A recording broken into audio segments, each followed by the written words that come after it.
Hello everyone. Today we are going to learn Vedic culture in northern India and megalithic culture in South India. Vedic age. The first phase of urbanization in India came to end with the decline of Indus civilization.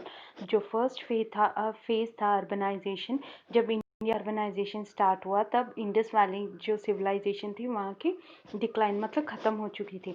New era called Vedic age begin with arrival of Aryans. तो जो वैदिक as का जो new era मतलब नया era जो जिससे नई शुरुआत हो रही थी वैदिक एज की जो बिगनिंग थी वो किससे शुरुआत हुई थी? आर्यंस के कारण. Vedic age. It's a period in the history of India between 1500 BC to 600 BC. It gets the name from 4 Vedas. तो Vedic age जो हिस्ट्री का है किससे किस बीच तक है? 1500 BC से लेके 600 BC तक. उसका नाम 4 वेदों से लिया गया है. आपको तो पता है 4 वेदा क्या है. Who were the Aryans? The Aryans were the Indo-Aryan language speaking semi-nomadic pastoralians. तो आर्यंस कौन थे? आर्यंस जो वो थे जो इंडो आर्यन मतलब आधा इंडो थे और आधा आर्यन लैंग्वेज बोलने वाले थे. सेमी नोमैडिक पैस्टोरल मतलब वो पशु पक्षियों नोमैडिक पैस्टोरलिस्ट मतलब वो पशु पक्षियों को पालते थे क्या करते, इसलिए उन्हें सेमी नोमैडिक पैस्टोरलिस्ट कहते थे. Then came from Central Asia in several ways of migration through Khyber pass. तो वो सेंट्रल एशिया से आए हुए थे. वो कहाँ से? काइबर पास ऑफ हिंदू कुश. जो हिंदू कुश माउंटेन था वहाँ से पास करते हुए काइबर पास से पास करते हुए वो इंडिया को आए हुए थे. तो cattle raiding was their main occupation. They also practice slash and burn agriculture. तो पशुओं को पालने के सिवाय उनका और क्या ऑक्यूपेशन था? मतलब वो बर्न एग्रीकल्चर भी किया करते थे. Slash and burn agriculture. It's a farming method that involves clearing the land by cutting. तो स्लैश और बर्न एग्रीकल्चर का मतलब ये होता है एक जगह ली जाती है, वहाँ पे पेड़ों को और जो भी पेड़ रहते हैं उसे काटते हैं, जला देते हैं और उसमें कल्टीवेशन करते हैं थोड़ी टाइम के लिए. जब तक वो फर्टाइल रहता है तब तक वो करेंगे. जब तक उसमें फर्टिलिटी चली जाती है उस जगह को छोड़ के दूसरी जगह को वो चुनते हैं और वहाँ पर भी सेम प्रोसेस करते हैं. तो यहाँ देखते हैं एक्सटेंट ऑफ वैदिक कल्चर. अर्ली वैदिक पीरियड हम लोग देख रहे हैं यहाँ पे अर्ली वैदिक पीरियड स्टार्टिंग कहाँ से था? हड़प्पा, कुरुक्षेत्र वहाँ था. उसके बाद लेटर वैदिक पीरियड हमें दिखता है इंद्रप्रस्थ, यमुना, गंगा, कोसाला. धीरे धीरे यहाँ पे स्प्रेड हो गया. इसके बाद हम देखते हैं time and spread of sources. Geographical range पहले नॉर्थ इंडिया से स्टार्ट हुआ. पीरियड आके आयरन एज टाइम 1500 BC से लेके 600 BC. सोर्सेस आके वैदिक लिटरेचर से. हमें कहाँ से पता चल रहा है? वैदिक लिटरेचर से.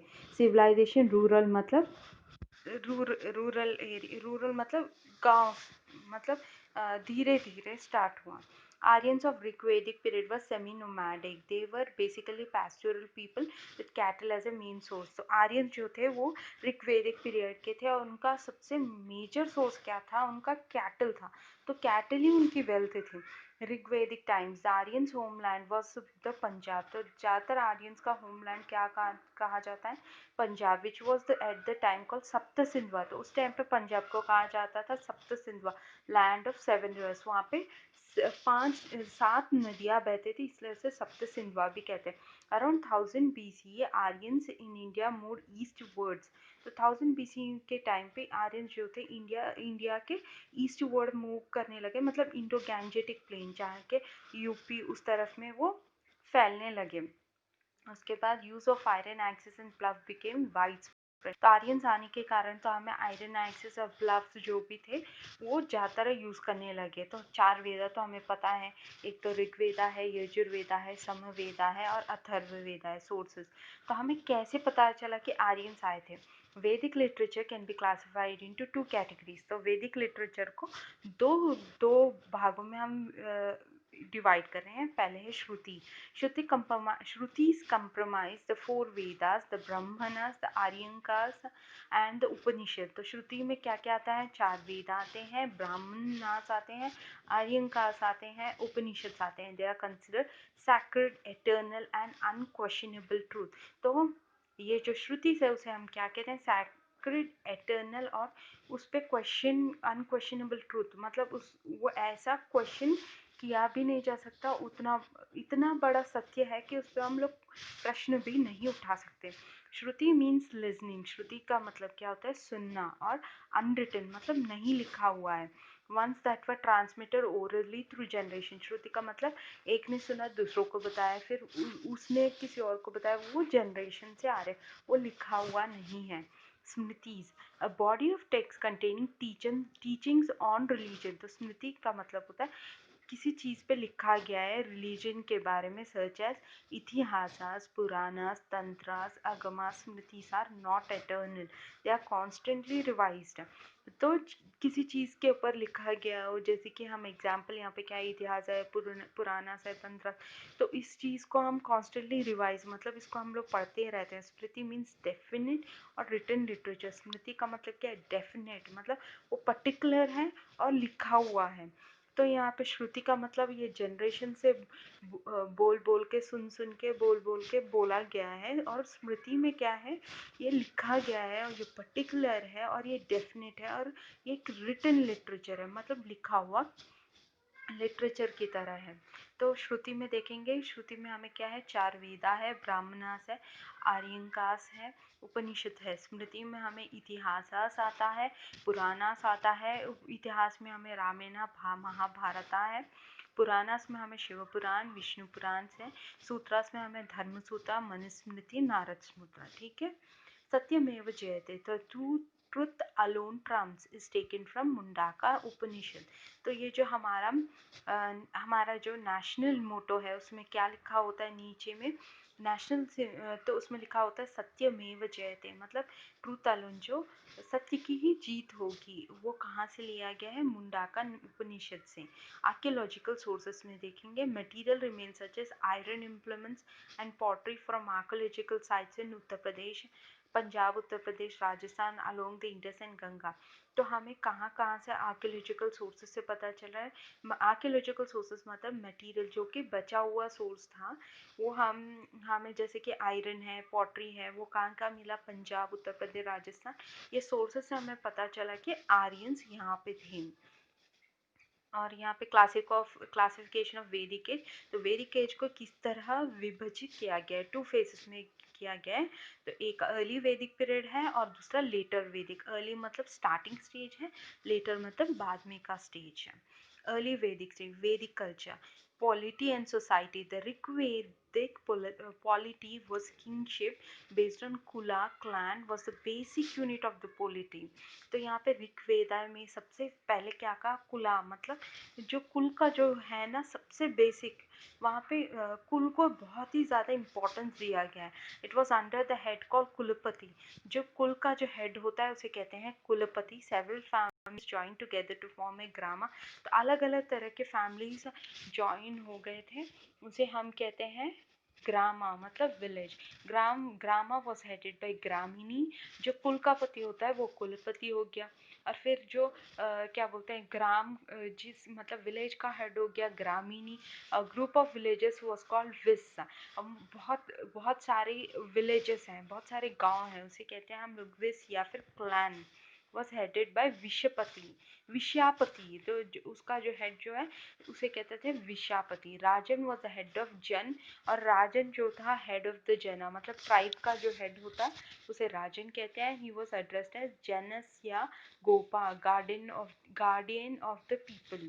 देर were several tribal kingdom, rashtras, तो बहुत सारे ट्राइबल किंगडम्स थे ड्यूरिंग ऋग्वेदा पीरियड, जैसे कि भारतास, मत्स्यास, पुरास king. The main responsibility of Rajan was to protect his tribe. जो राजा का सबसे सर्वोत्तम अधिकार रिस्पॉन्सिबिलिटी जो था, तो उसको अपने ट्राइब को बचाना था। His powers were limited by tribal assembly, namely विधाता, सभा, समिति और गणा। तो उसके पास किस ट्राइबल असेंबलीज, उसके पास जो थे वो लिमिटेड थे, जैसे ट्राइबल असेंबलीज नेमली विधाता, sabha, samiti, gana. Of this vidatha the tribal assembly was the oldest. इन सब में विधाता जो था वो सबसे ओल्डेस्ट ट्राइबल असेंबली है। सभा, काउंसिल ऑफ एल्डर्स को सभा कहते हैं। समिति, असेंबली ऑफ पीपल। समिति किसे कहते हैं? असेंबली ऑफ, ज़्यादातर लोगों की असेंबली होती है, उसे हम समिति कहते हैं। किंग अपॉइंटेड है पुरोहित, पुरोहित आके चीफ प्रीस्ट है, जो पूजा में ऐसे पूजा करते हैं उन्हें चीफ प्रीस्ट मतलब पुरोहित कहा जाता है। Economic and political and military matters, the king was assisted by सेनानी आर्मी चीफ। द किंग को कौन असिस्ट किया करता था? सेनानी, ये जो आर्मी चीफ था वो असिस्ट करता था। ग्रामिनी was the leader of the village, जो ग्रामिनी था वो लीडर था विलेज में। When the Aryans moved eastward into Ganges Yamuna doab region, तो जब आर्यंस मूव हुए ईस्ट साइड में, जैसे कि गंगा यमुना दोब के रीजन्स में, हेरिडिटरी किंगशिप बिगेन एमर्ज है। तो हेरिडिटरी किंगशिप मतलब राजा का बेटा ही राजा बनेगा, उसका बेटा ही राजा बनेगा, ये हेरिडिटरी हो गया।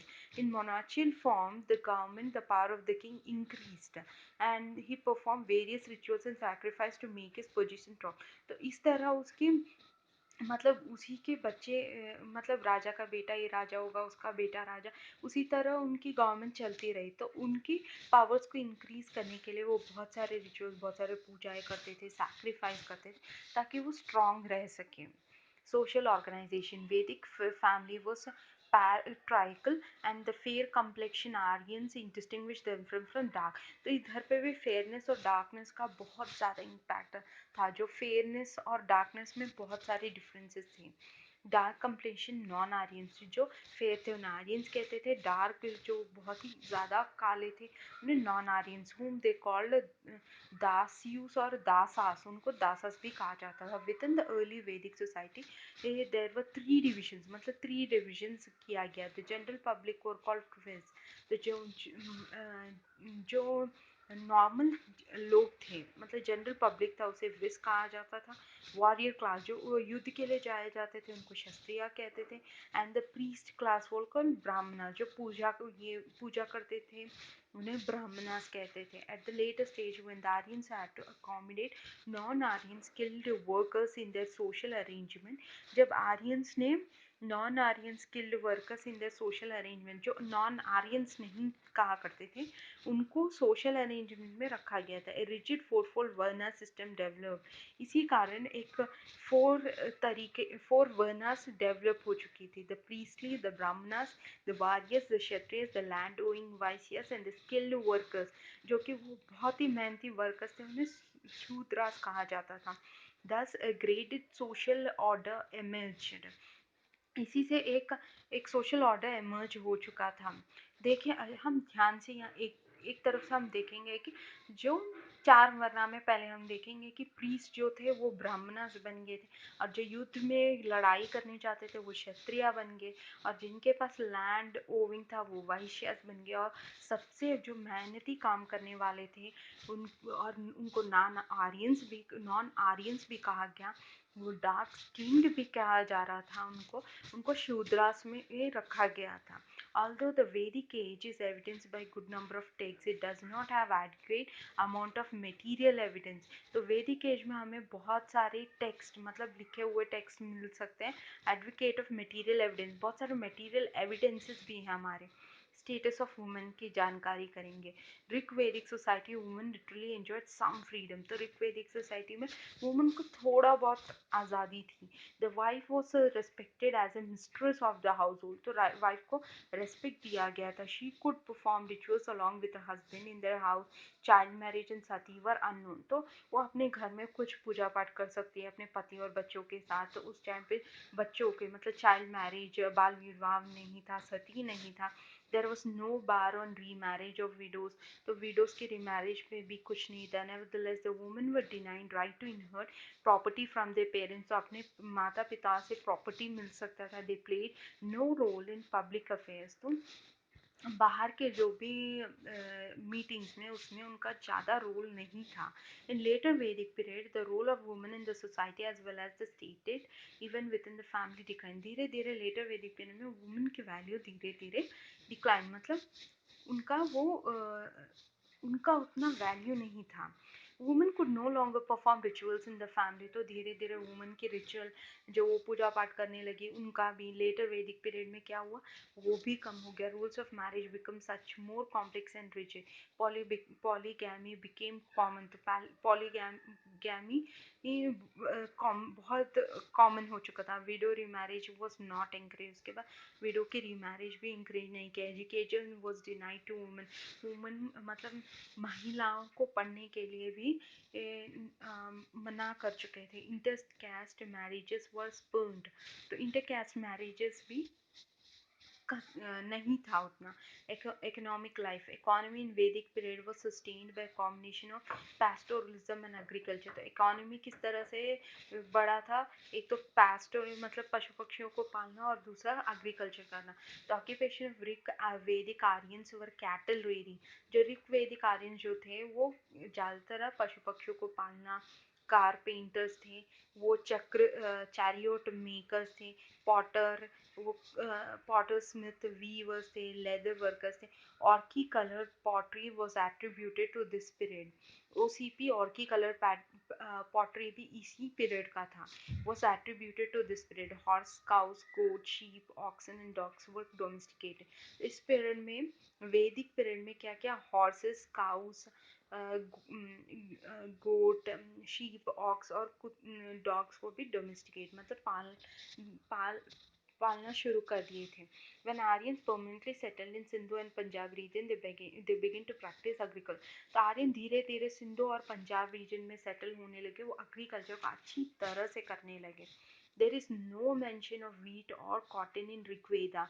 तो वीट और कॉटन उन्होंने सबसे पहले क्या, एग्रीकल्चर में सबसे पहले क्या किया था, बार्ली को प्रोड्यूस किया था, और उन्होंने वीट और कॉटन को नहीं किया। मतलब नो मेंशन, मतलब किया होगा लेकिन यहाँ पे ऋग्वेदा में तो मेंशन नहीं है।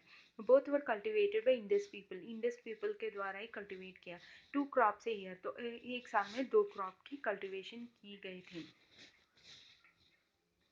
In later Vedic period, Aryans tamed elephant apart from the cow, goat, sheep and horse. धीरे धीरे वो cow, goat, sheep के जगह भी elephants को भी start करने लगे अपनी पालतू की तरह। In addition to craftsmen of early Vedic period, there were also jewelries, dyers and smelter. Vedic period में ज्वेलरी बनाने वाला, सुनहार, स्मेल्टर्स, ये सब भी थे। Pottery of this period was painted grave। Later Vedic period में क्या हो गया था, पेंटेड ग्रेवेयर कल्चर। पॉटरी में जो पेंट किया जाता था उसका नाम यहाँ पे रखा गया painted grey ware culture. Use of iron plough की इस्तेमाल करना, एक्सेस को भी इस्तेमाल करना। Crops of wheat, rice and barley were cultivated, तो वीट, राइस और बार्ली को भी कल्टिवेट किया। With the growth of agriculture, the idea of private possession of land came into existence. Growth of agriculture का ग्रोथ होने लगा। New crafts and arts develop leading to surplus production of commodities for sale। तो धीरे धीरे नई craft और arts का development किया गया, जिससे भेजने का मतलब उससे सेल होने लगा। ट्रेड बिकम एक्सटेंसिव, इसी के कारण ट्रेड होने लगा। Barter system was prevalent, exchange of goods. Barter system मतलब ये होता है कि जैसे कि मेरे पास धान है, आपके पास पॉटरी है, मैं आपको धान देता हूँ, आप मुझे पॉटरी देंगे, मतलब एक्सचेंज वाइज है। मैं आपको ये देता हूँ, आप मुझे ये दे दीजिए। They use nishka, satamana, gold coins and krishnala, silver coins का भी इस्तेमाल किया गया।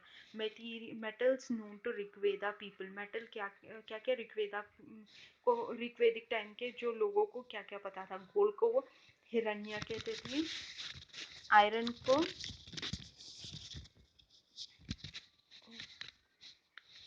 गोल्ड को हिरण्य कहते थे, आयरन को श्यामा और कॉपर और ब्रोंज को आयासा। Religion, Rigvedic Aryans worshipped mostly celestial gods like Prithvi. तो ऋग्वेदिक वो अपने धरती को पृथ्वी कहते थे, अग्नि को फायर, वायु को विंड, वर्णा को रेन और इंद्रा को thunder. There was also lesser female deities like Aditi, जैसे कि और फीमेल डाइटीज और भगवान भी थे। उन Aditi, goddess of eternity. Usha, appearance of dawn, Usha का मतलब